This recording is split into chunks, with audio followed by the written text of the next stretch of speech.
Então vamos lá.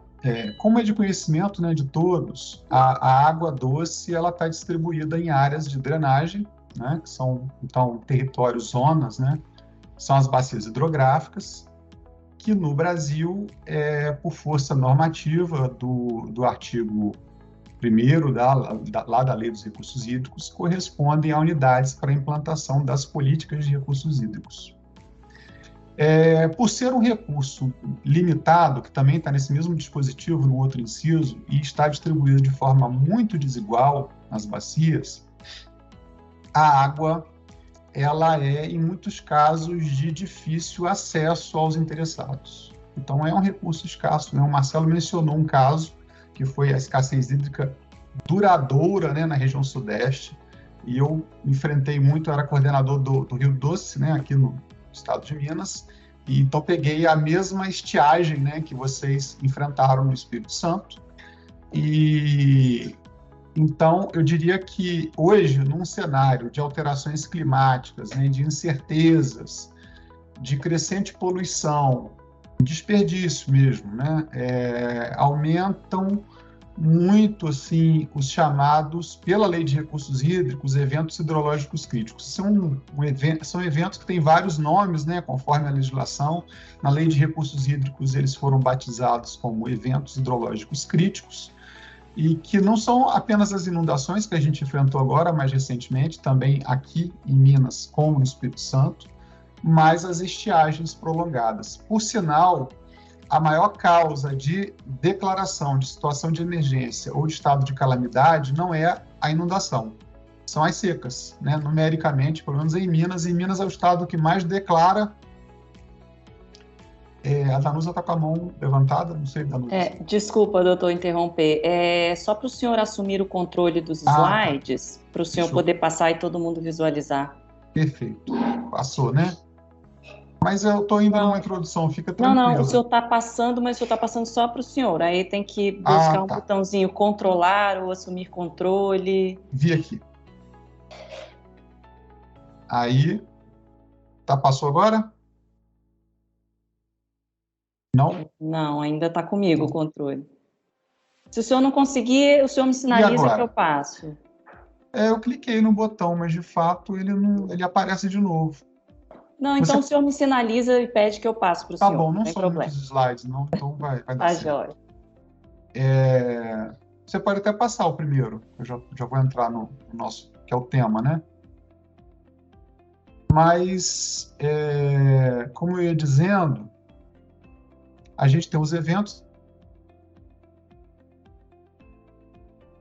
A Assembleia Geral, né, da ONU reconheceu em 2010 o acesso à água e ao saneamento básico como um direito humano essencial ao pleno gozo, né, da vida, né, de todos os direitos, na verdade. Ela declara que esse é um direito, que ele é instrumento para os outros direitos humanos, e explicita, né, nessa resolução a responsabilidade dos Estados na promoção e na proteção desse direito.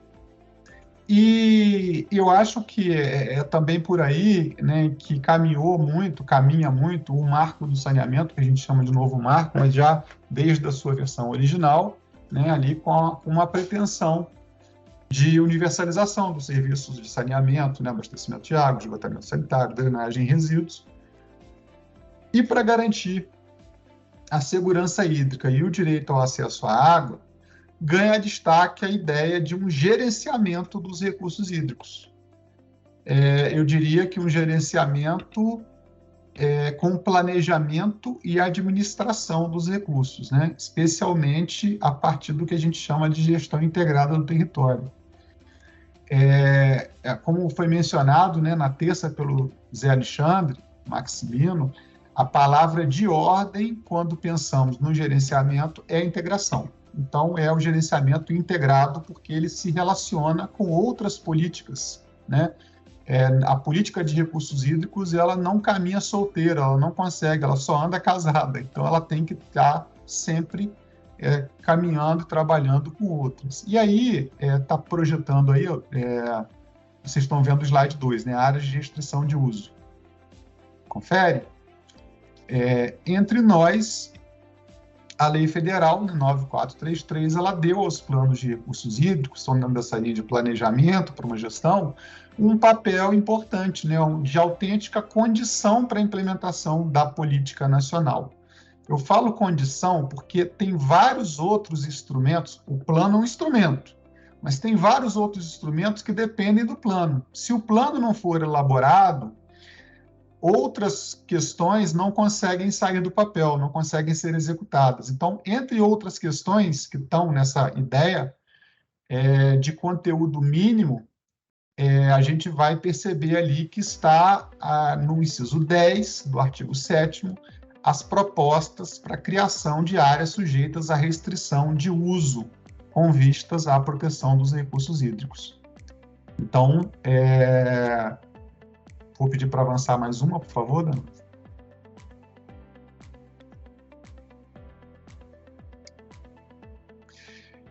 É sobre essa questão, né, esse artigo 7º, que eu gostaria aqui de dialogar, né, trazer algumas reflexões, tentar deduzir possíveis respostas, conclusões, pensamentos, né? São pensamentos, né? Não são certezas, porque esse assunto realmente ele é um assunto que a gente tem que sempre reinterpretar, revisitá-lo, né? Dependendo do tempo, do avanço das coisas, a gente vai voltar nesses dispositivos, eu penso assim, né? E vai extrair outros efeitos, outras consequências, conforme a necessidade, né, de interpretação. Uma interpretação perene, um trabalho perene. Então, por exemplo, qual é a natureza dessas áreas de restrição de uso, né? Essas áreas, elas são um tipo específico de espaço protegido? Quem pode ou deve criar as áreas de restrição? Vocês vão perceber que a lei menciona a criação, mas ela menciona assim, proposta de criação. E quais as repercussões da inserção nos planos de recursos hídricos das propostas de criação dessas áreas para a proteção dos recursos hídricos? Então, tem esse especial fim, né, que é áreas de restrição de uso para a proteção dos recursos hídricos. Vamos avançar mais uma lâmina, por favor.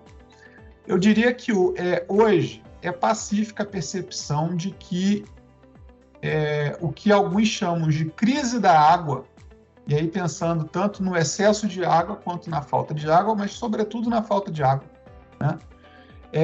Ela decorre de uma crise, na verdade, ambiental, né? Uma degradação dos ecossistemas, às vezes, ocupação incompatível que a gente vai fazendo, né? Dentro de margem de rio, área de encosta, né? E com um incremento que é resultado dos efeitos adversos que estão atrelados às alterações climáticas. Então, pelo menos estou falando que é pacífico, né? Eu diria que pelo menos entre os que acreditam que a Terra não é plana e que no final do mundo não tem um abismo que a gente vai cair lá e vai cair na boca de monstros que ficam ali no final do plano, né, da Terra. Mas eu acho que a grande maioria, né, pelo menos na ciência, se a gente for olhar os estudos, há uma constatação de que nós, seres humanos, estamos alterando o planeta de uma forma, né, alterando o planeta, as condições do planeta, as paisagens de uma forma e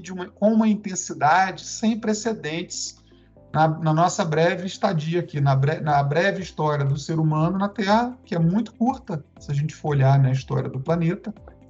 A gente está fazendo uma alteração. Se a gente deixasse de existir hoje, os nossos feitos permaneceriam aqui por milhares de anos aí, talvez, para serem descobertos, né, por alguém que viesse aqui, por um alienígena.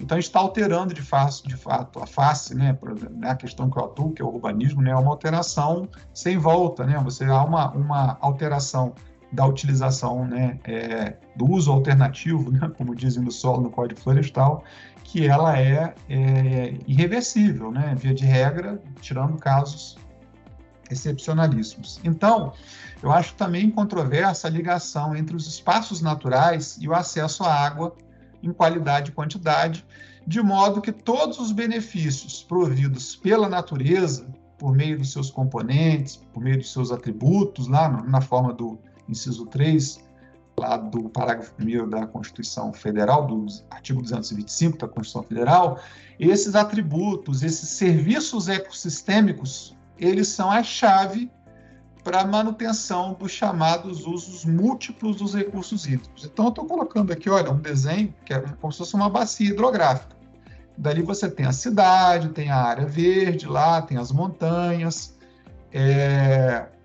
né, tem o campo, né, a produção, e tem os serviços sendo propiciados, né, sendo produzidos ali pela natureza. A gente até fala aqui em Minas e em mineração, que é uma coisa que nós atuamos muito, muitas vezes a gente ouve falar e fala em rigidez locacional, né, da jazida.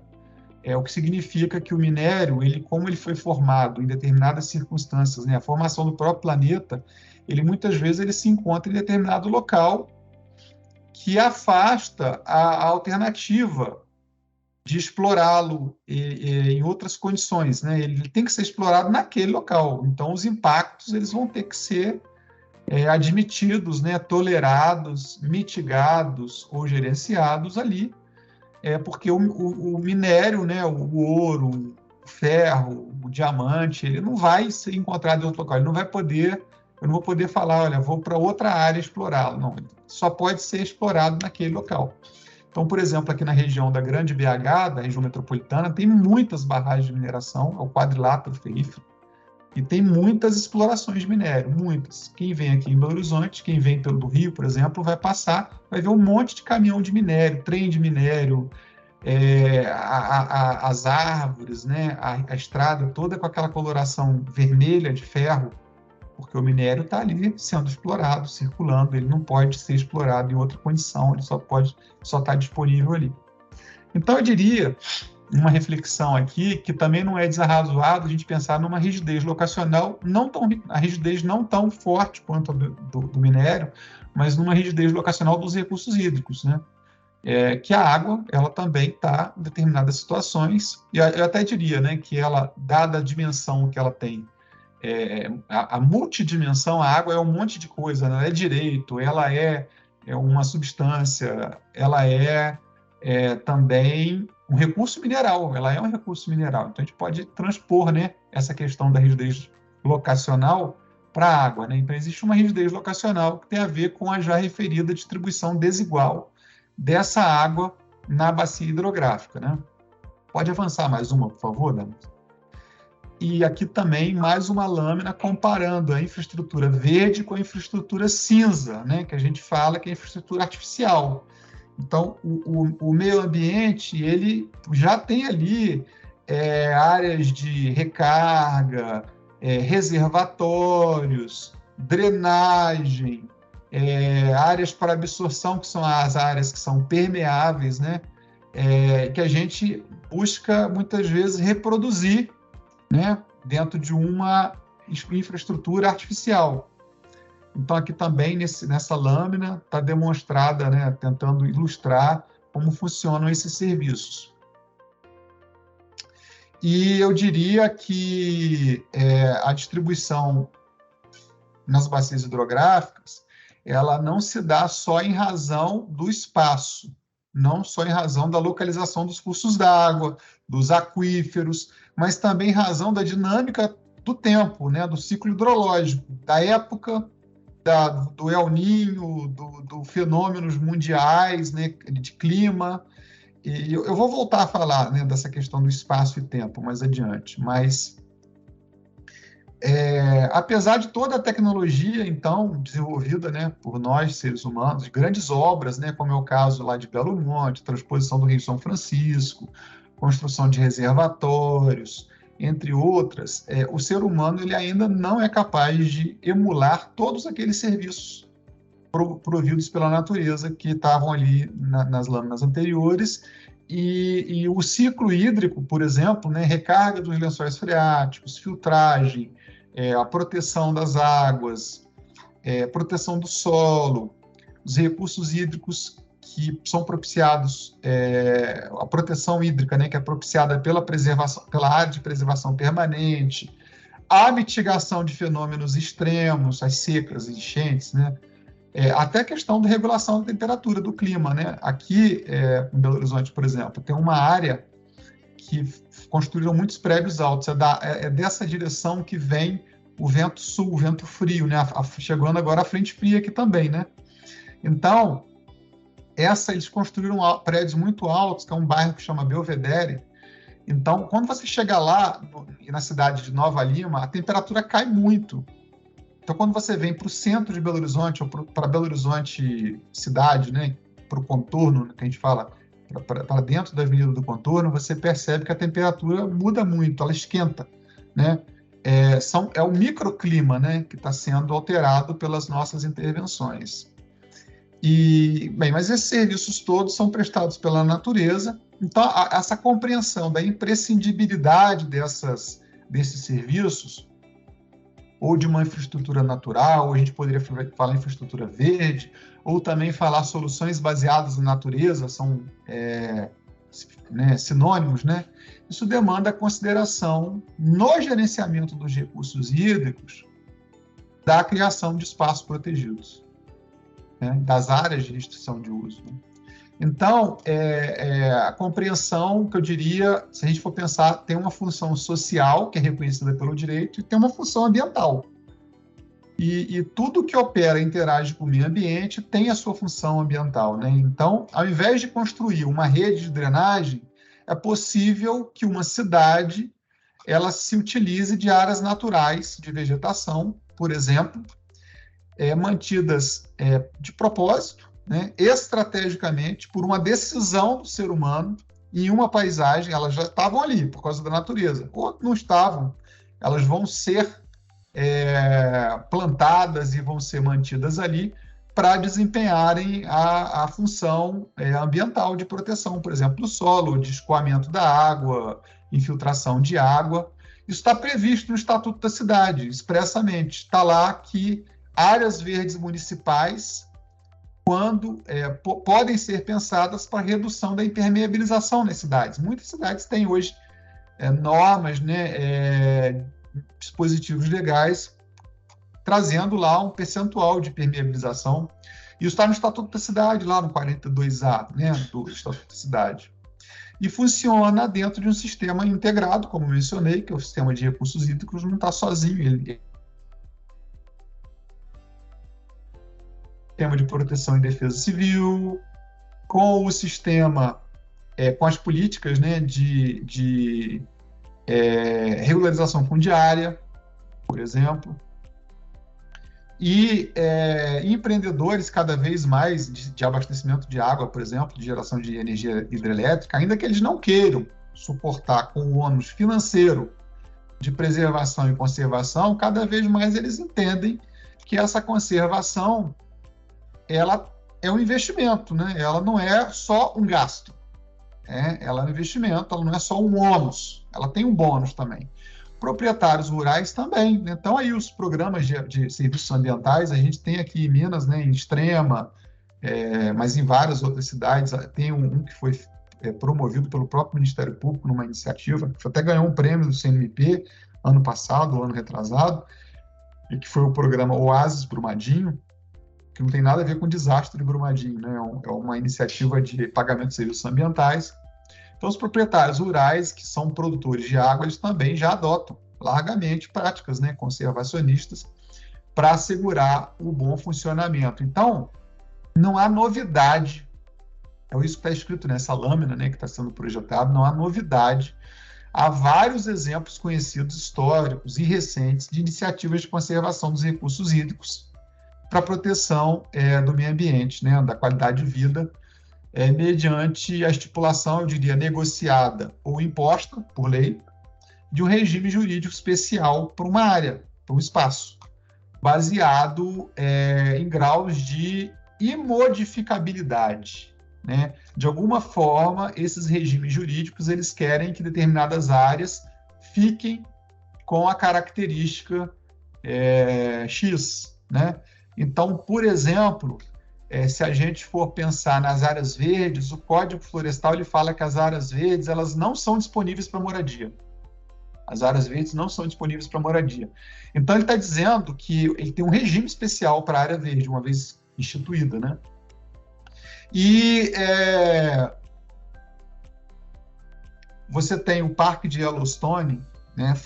É considerado no nosso tempo moderno, na era moderna, como o, digamos, grande case, né? Do primeiro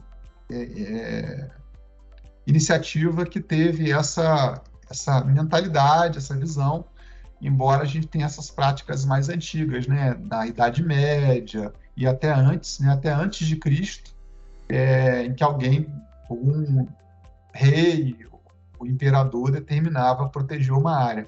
Mas eu queria aqui, deixa eu ver, eu acho que eu estou passando agora, hein? Ah, não, estou não.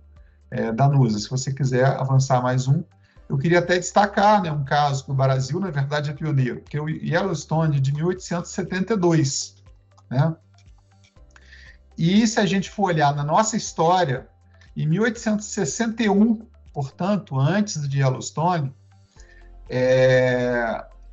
o Brasil instituía a Floresta da Tijuca, por iniciativa de Dom Pedro II. Para que foi instituída a Floresta da Tijuca? Alguém, não sei se os colegas sabem, né? Mas foi para o abastecimento de água do Rio de Janeiro, para essa finalidade. Né? Então, por meio da desapropriação e do replantio, determinado pelo imperador e desenvolvida por um Major Lart, ela foi uma providência pioneira. O Rio estava sem água, e ele fez isso daí, que foi o que é o precursor das florestas protetoras que evoluíram no Código Florestal de 34, que evoluíram de 65 em 2012 para as áreas de preservação permanente que a gente conhece hoje. Olha que bacana. Então, a Floresta da Tijuca, hoje a gente passa de carro ali no Rio e vê aquela floresta, né, imponente, assim, com árvores, que é uma floresta parece ser primária, né? Você olha assim, uma floresta robusta. E, na verdade, tudo ali era cafezal. Né? Não era floresta. Não é uma coisa que veio desde a época do descobrimento, né, lá do Dom Pedro, do Álvares Cabral. Tudo aquilo ali tinha sido devastado, tinha virado cafezal e já estava até com alguns cafezais esgotados já pela exploração já de muitos anos. E aí vem o imperador com uma visão, né, que ele tinha muito avançada, né, ele era estudioso, né, muito avançado para a época, fotografia, arte e tal, e ele tem essa iniciativa de instituir a Floresta da Tijuca antes de Yellowstone, né, antes dos Estados Unidos. Então, é um célebre caso, né, de floresta, de iniciativa de proteção do meio ambiente, que deu certo. Né? Um outro caso que a gente tem, muito citado, né, na literatura, é o caso de Nova York, né? Nova York para abastecimento de água, né? Intenção de abastecimento de água. Então, Nova York tem lá o caso de Catskills, que são montanhas, né? Que estão a montante da cidade de Nova York, e que foram feitos vários acordos. Tem um livro, né? Até que conta vários casos interessantes, e lá tem o caso do cara, né? Que idealizou isso lá em Nova York, e ele é o homem, né? Que salvou ali o abastecimento de água. E é um dos maiores esquemas, né, de pagamento de serviços ambientais que existem até hoje, sempre citado nos livros de pagamento de serviços ambientais, e que envolveu não apenas a conservação da vegetação, né, mas também a melhora do manejo de gado para evitar a contaminação dos recursos hídricos. E, na ocasião, eles estimavam que seria necessário, para melhorar o tratamento de águas de Nova York com uma estrutura artificial, seria necessário 4 a 8 bilhões de dólares. E o programa, ele custaria em torno de 1,5 bilhão de dólares. Então, eles implementaram o programa por uma questão econômica. Né? Valia muito mais a pena usar a infraestrutura verde, infraestrutura natural, do que mexer para aplicar mais produto, para melhorar a planta. E a água lá de Nova York, ela é uma água que tem pouco tratamento. Né? Ela é uma água que vem com uma condição muito boa das montanhas, que estão a montante, e é servida, né, na cidade com muita qualidade, uma água de muita qualidade, com muito pouco tratamento. Né? Pode avançar mais uma, por favor, Danusa? Então, por sinal, a Aline mencionou esse dispositivo aqui, olha, na apresentação dela agora, que é o artigo 47 da lei do SNUC. Eu não esqueci de constar aí a lei 9985, né? Então, essa relação entre conservação de água e definição de espaços territoriais, ela é extraída desse dispositivo aí, ó, do 47, né? Que estabelece que o órgão ou empresa pública ou privada responsável pelo abastecimento de água e que faça uso dos recursos hídricos, ele é beneficiário, né, dessa proteção, ele deve contribuir financeiramente para a proteção e para a implementação dessa unidade de conservação. E ainda que, né, que essa, como a Aline também colocou, né, ela carece de aplicação, né, em muitos locais, porque não tem a regulamentação, porque está lá no final, é de acordo com o disposto em regulamentação específica, e não tem regulamentação, né? Então, muitas vezes, esse dispositivo ele não tem aplicação, hoje, né, ele não tem aplicação prática, mas ele vai encontrar aplicação por outros caminhos, né? Por exemplo, pela Lei de Recursos Hídricos. Então, vamos avançar mais um slide. Se a gente for olhar lá no artigo 225, né, no regime atual constitucional, a gente vai ver que figura entre as incumbências do poder público a preservação e a restauração dos processos ecológicos essenciais e a definição em todas as unidades da federação de espaços territoriais a serem especialmente protegidos, com a vedação a qualquer utilização que comprometa a integridade dos atributos que justificam a proteção, né? São dois elementos aqui que a gente extrai desse inciso 3. Um é o elemento de ordem formal, você precisa de lei formal para você desfazer a proteção. E o outro é que, ainda com lei formal, você não pode desfazer se ficar comprometido o componente ou atributo que aquele espaço buscou proteger, né? Então, no planejamento e ordenamento territorial, peça-chave, né, no gerenciamento dos recursos hídricos, sobretudo se a gente considerar uma estratégia de proteção de territórios naturais, está ali a noção do planejamento que está ligado, né, à ciência de orçamento, de finança, de economia, que é a ideia de conciliar os recursos escassos, no caso os recursos hídricos, com necessidades abundantes, né? Então, a gente tem necessidades crescentes e temos recursos limitados. As necessidades vão sempre aumentar, dificilmente elas vão diminuir, mas os recursos eles tendem a permanecer e chegar no limite, né? Eu acho que aí talvez, no momento, a necessidade ela vai também estancar. Isso no Brasil ainda não está longe, porque a gente tem muito recurso, né? Natural. Então, mas a necessidade do plano, então, ela ganha importância quando a gente nota essa relação de prejudicialidade que existe entre o plano de recursos e os outros instrumentos. Então, que outros instrumentos? Por exemplo, outorga. Por exemplo, a diretrizes para cobrança pelo uso de recursos hídricos tem que estar no plano, né? Então, os planos de recursos hídricos, eles não versam, aí eu diria mais, né? Agora eu vou me valer do Marcelo, né? Do que o Marcelo disse para a gente, né? O plano, ele não versa sobre água apenas, né? O plano, ele versa sobre tudo, sobre várias outras questões e variáveis que estão no artigo 7º, gente. Se a gente for olhar no artigo 7º da lei, que eu projetei lá no início, não precisa voltar não, vamos deixar nesse quadro aqui por enquanto, Danusa, a gente vai ver lá que o plano ele tem que considerar, olha, o crescimento demográfico, a evolução das atividades produtivas, o padrão e a modificação do padrão de ocupação do solo, as propostas de área de gestão de uso, que é o objetivo aqui dessa nossa conversa, e entre outras questões territoriais, né? Então, que é uma disposição que ela veio incorporada na nossa lei e está em conformidade com a Carta de Dublin, né? A Carta de Dublin, ela dispõe exatamente dessa forma, ela sugere aos estados que adotem isso. Isso foi adotado por nós na nossa Lei de Recursos Hídricos.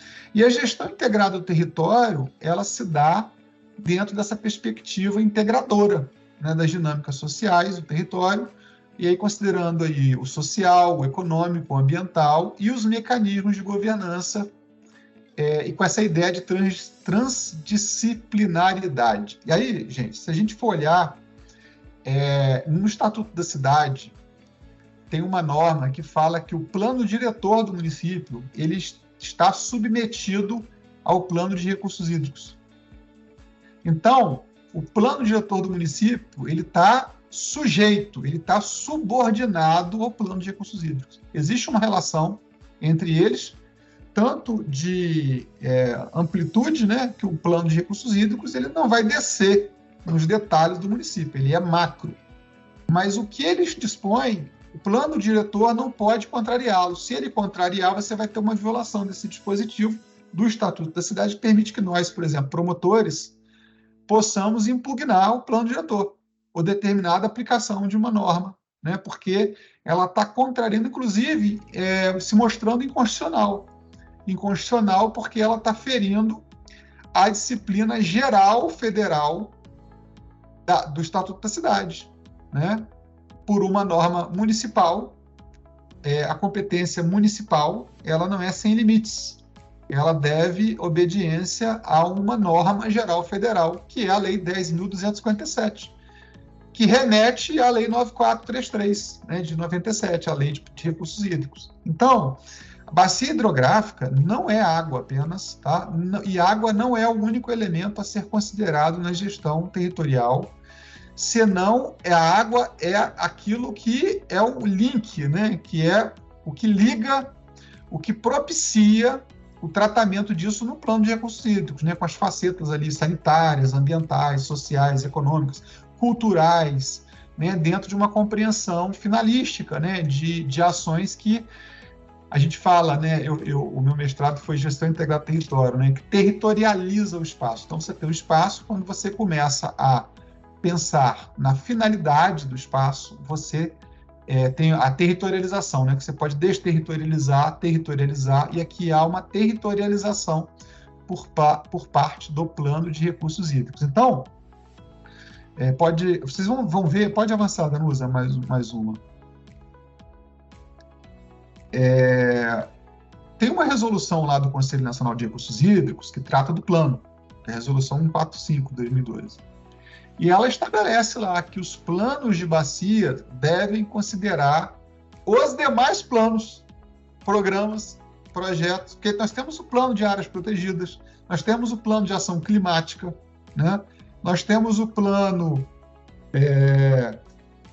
metropolitano, né? Nós temos outros planos que devem ser considerados quando eu estou revisando ou elaborando um plano de plano estadual de resíduos, plano estadual de tudo quanto é coisa, né?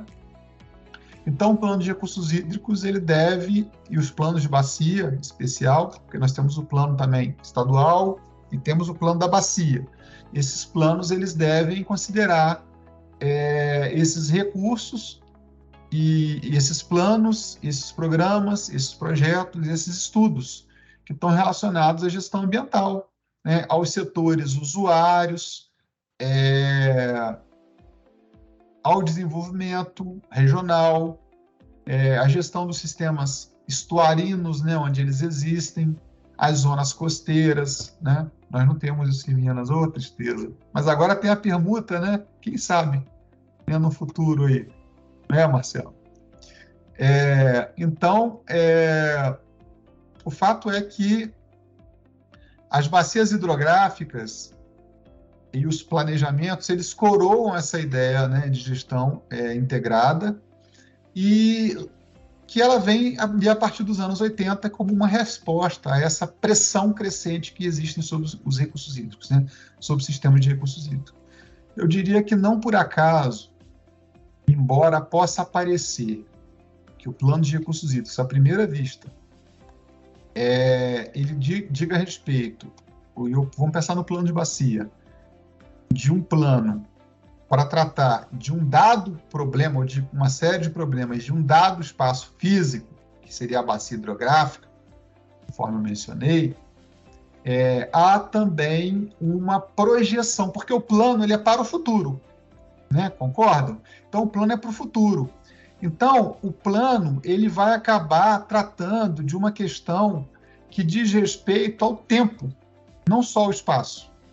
Então, ele tem um tratamento, sim, para questões do espaço, né, para questões de ocupação, de ordenamento territorial, mas ele também ele é um instrumento para o desfecho de questões, inclusive para futuras gerações. Né? Quando eu projeto um plano para daqui a 10 anos, e detalhe, alguns planos têm tempo, né? O plano de recursos hídricos ele não tem um tempo disposto na lei. A lei fala que o tempo tem que ser compatível com o que ele está propondo. Então, depende do alcance do plano, da ambição do plano. Né? Então, ele está voltado para futuras gerações. Né? Então, ele trata de problemas e da solução de problemas, inclusive potenciais conflitos, está lá no artigo 7º, potenciais conflitos. É conflito que não existe ainda. É conflito que não se instala, mas ele poderá se instalar. Intergeracionais. Então, o plano ele é uma questão também de direito das futuras gerações. Né? Então, o plano de recursos hídricos é um instrumento que está ligado muito aos princípios da água, né? Como recurso natural limitado, solidariedade intergeracional, usos múltiplos, e informado por esses princípios, né? Que esses institutos, e esses são princípios, na verdade, né? Trazem consigo. E é um plano diretor, né? Que orienta a implementação. Eu estou falando muito do plano, mas eu vou chegar aqui na questão das áreas, né? De novo, vou voltar para ela, né? Eu diria que o plano, ele vincula relativamente. Por que ele vincula relativamente o administrador? Porque ele indica caminhos, né? E ele não necessariamente ele vai ser cumprido, ele vai ser percorrido. Mas vocês vão falar assim, mas ele obriga ou não obriga? Ele vincula ou não vincula? Não, ele vincula. Mas ele vincula na medida do que ele diz. Então, se a caminhada ela sofrer alteração porque teve uma pandemia, porque teve uma estiagem, porque teve um fenômeno inesperado, o plano ele vai sofrer com isso, ele vai ter que ser alterado, né? Ele não vai conseguir cumprir as metas dele, né? Ele vai faltar recurso, por exemplo, financeiro, eventualmente. Então, a possibilidade de não implementação existe. Ela está subentendida, inclusive. Se a gente for olhar lá no dispositivo, a gente vai falar que, primeiro, tem a ideia de plano, né? Que é um projeto. Mas se a gente vai olhar lá, que tem algumas expressões do tipo alternativas de crescimento, disponibilidades e demandas futuras, conflitos potenciais, metas de racionalização. Olha, tudo isso é a ideia que traz em si um grau de incerteza. Diretrizes e propostas, prioridades, né? Então, como o plano ele é concebido para induzir uma intervenção profunda no território, muitas vezes ele vai demandar essa execução, inclusive, de obra, né? De obra de grande envergadura, infraestrutura de saneamento, esgotamento sanitário, rede de esgoto, etc. Então, a captação de recursos dele depende da cobrança ser implementada, né? Muitas bacias ela não está. Então, ele vai, dependendo aí da circunstância, ele vai ensejar um ajuste, né? Um ajuste. Conforme cada bacia, conforme o tamanho dos recursos disponíveis, os planos vão durar mais ou menos tempo, por exemplo.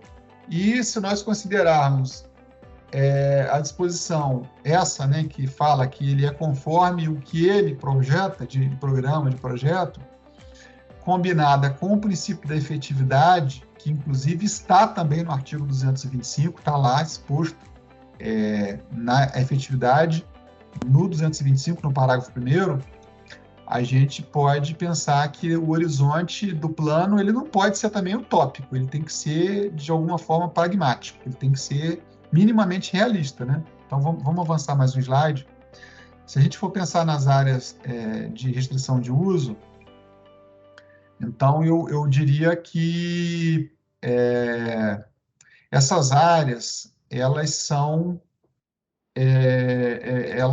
a gente não pode confundir, primeiro, a restrição de uso, a restrição espacial, com uma restrição da captação. Porque aqui em Minas, por exemplo, aqui em Minas está para sair uma norma sobre isso. Ainda não existe. Há muitos anos eu participei de um evento que foi o início dessa discussão por uma deliberação normativa do Conselho Estadual de Recursos Hídricos. Eu participei dessa discussão, e ali eles estavam com uma ideia que a área de restrição era uma área que o Estado ia, tipo assim, olha, você não pode captar, por exemplo, do poço.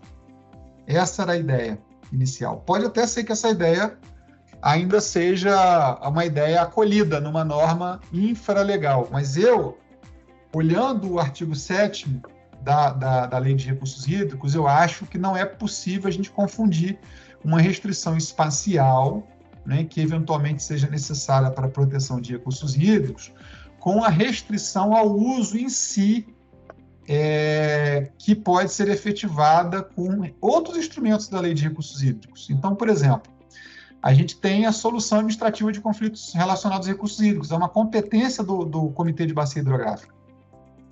Está previsto na Lei de Recursos Hídricos. Então, o Comitê de Bacia, ele pode decidir lá, ele fala, olha, Leonardo, você não vai captar água aqui, você só vai captar de manhã, porque de tarde a água vai servir para outra finalidade, de noite ela vai gerar energia, por exemplo.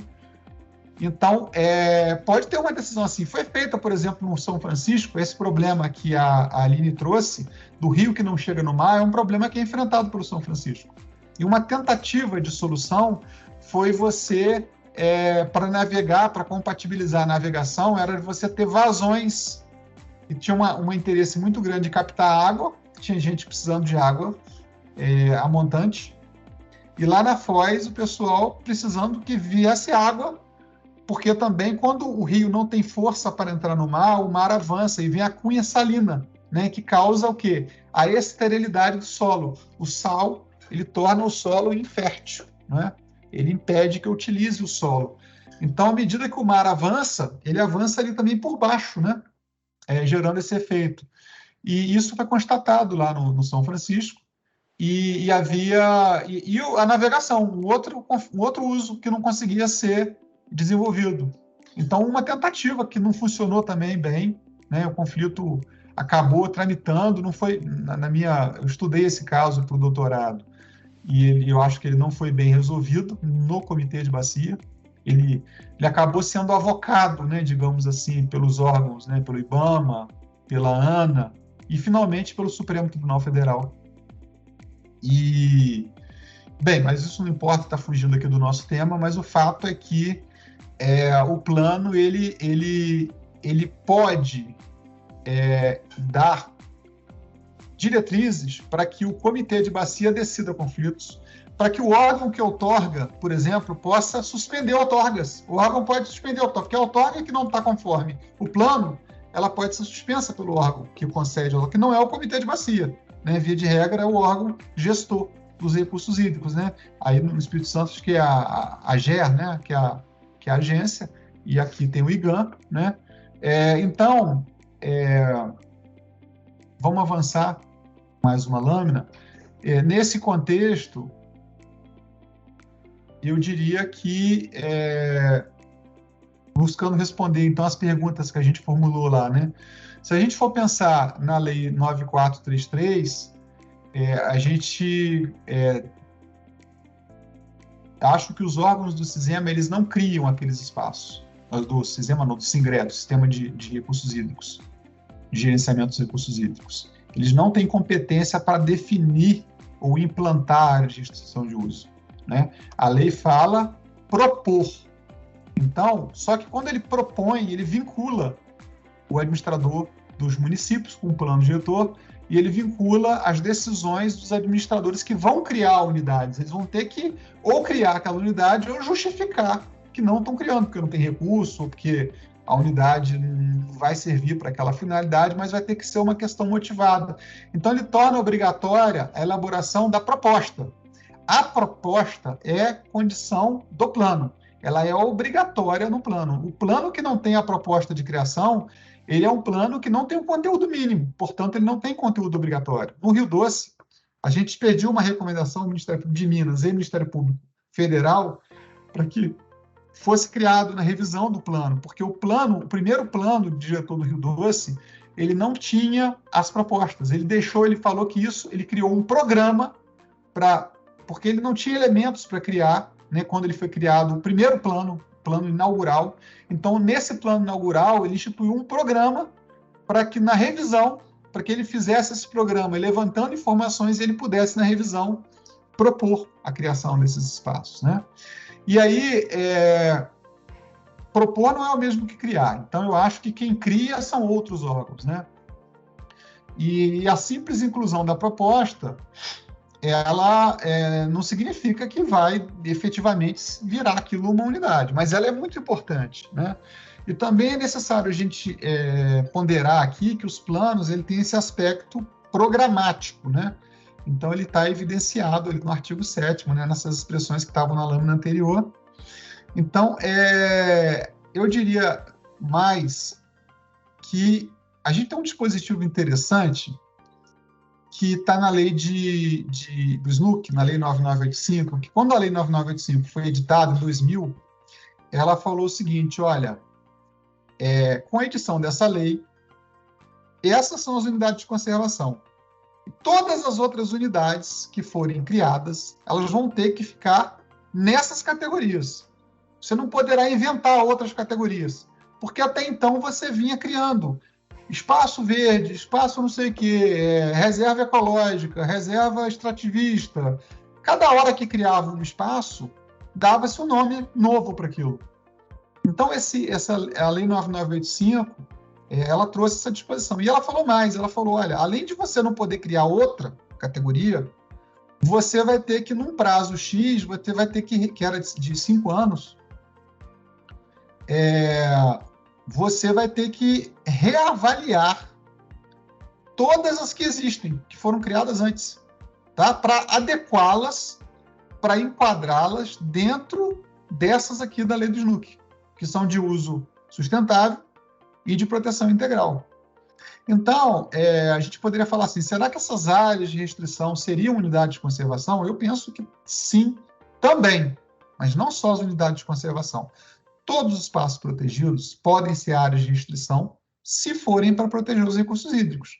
Porque as unidades de conservação, parque estadual, área de proteção ambiental, que é de uso sustentável, RPPN, todas aquelas unidades, elas podem ser criadas para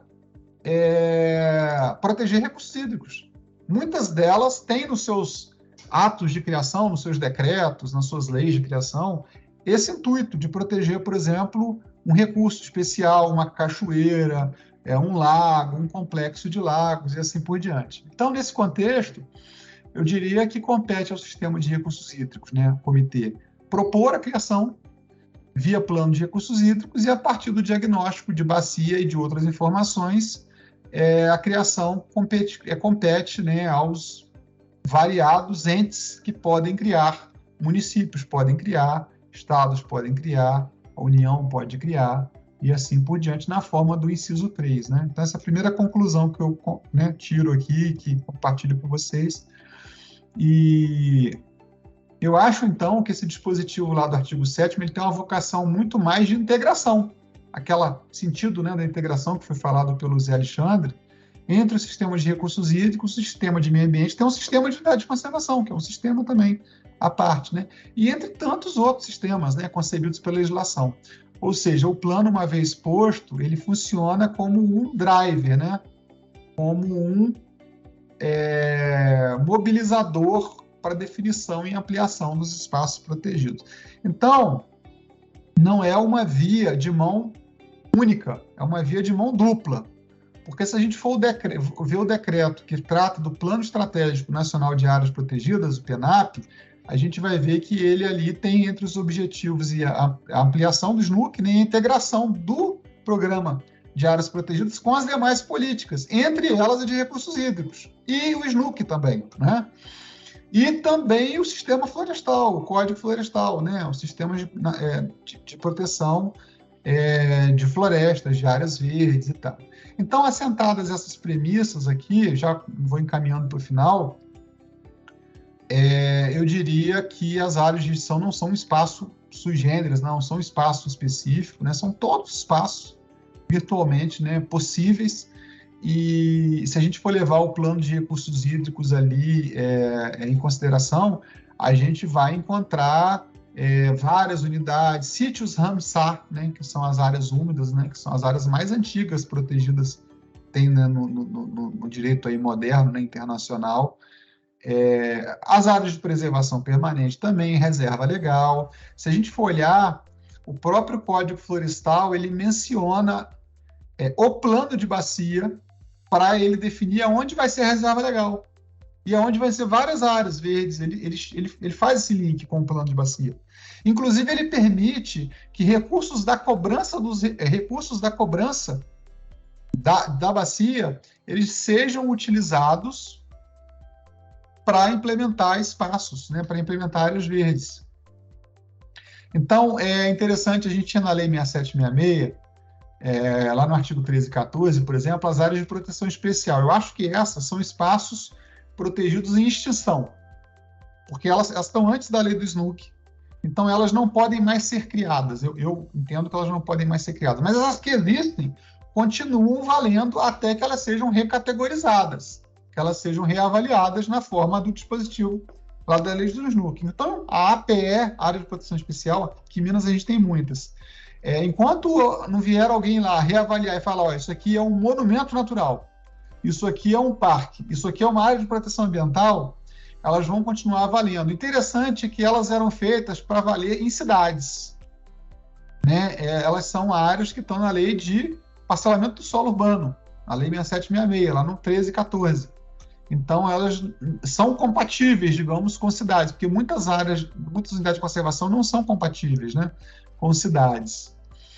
Uma outra modalidade que eu mencionei, né, são os sítios Ramsar, reserva legal, né, tem essa referência lá expressa. Pode avançar, por favor, Danilo.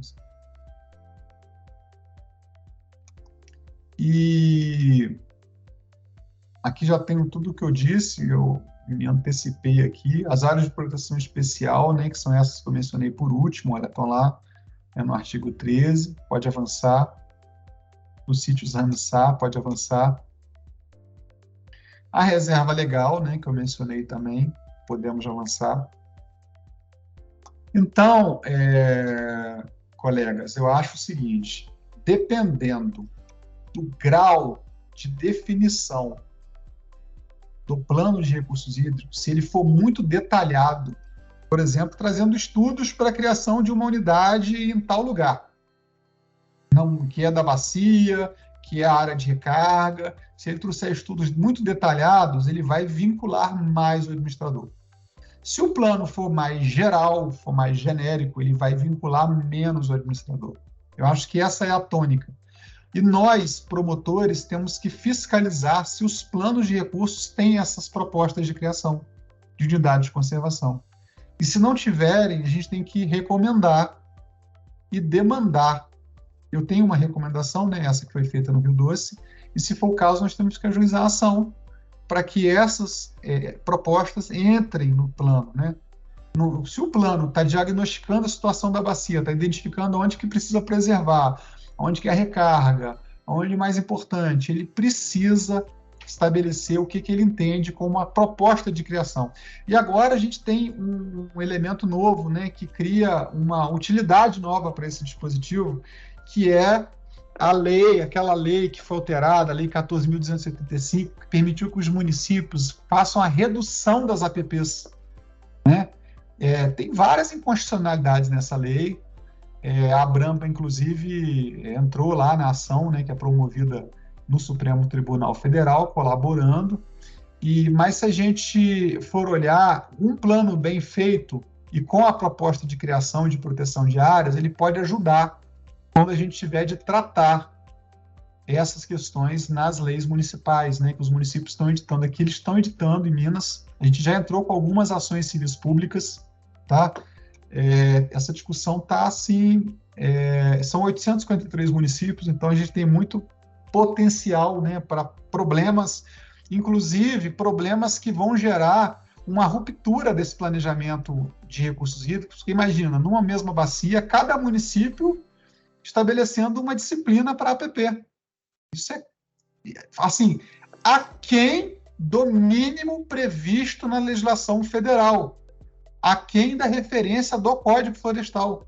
E um município com um estudo muito bom, outro com um estudo furado, um município considerando lá peculiaridades, consolidação e etc., coisa que a gente até poderia, né, discutindo e falar, pô, realmente aqui é uma situação histórica, tem uma ocupação histórica e tal. E outros municípios que não tem nada, estipulando coisas assim absolutamente temerárias, né? Até não é por má fé, mas também por má fé, eventualmente. Então são situações assim muito preocupantes e que chamam a atenção para esse dispositivo da Lei dos Recursos Hídricos, para o inciso 10 do artigo 7º, né, para a importância dele nessa questão da infraestrutura natural, da infraestrutura verde, das soluções baseadas na natureza. Então, as propostas de criação, elas compõem um conteúdo mínimo, obrigatório dos planos, né? Podem ser qualquer espaços protegidos, qualquer unidade de conservação.